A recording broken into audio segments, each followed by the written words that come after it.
तर शिवसेनेच्या फुटीनंतर शिवसेना ठाकरे गटाला मोठी गळती लागली आणि या पक्षातील 36 माजी नगरसेवक शिवसेना शिंदे गटात दाखल झालेत। आगामी महापालिका निवडणुकीच्या पार्श्वभूमीवर विरोधी पक्षातील माजी नगरसेवक सत्ताधारी शिवसेना शिंदे पक्षात आणि भाजपमध्ये प्रवेश करतायत। तर शिंदे सेना आणि भाजपमध्ये नगरसेवकांचे पक्षप्रवेश का वाढतायत पाहूया। राजकारणात टिकून राहण्यासाठी सत्तेशिवाय पर्याय नसल्याचं मत अनेकांचं आहे।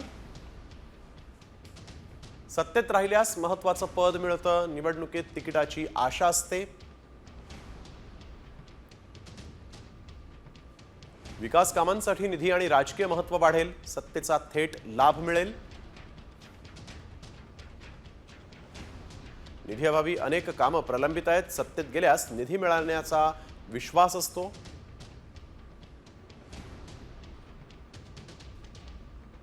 आतापर्यंत विविध पक्षांच्या 80 माजी नगरसेवकांचा शिंदे गटामध्ये प्रवेश झालेला आहे।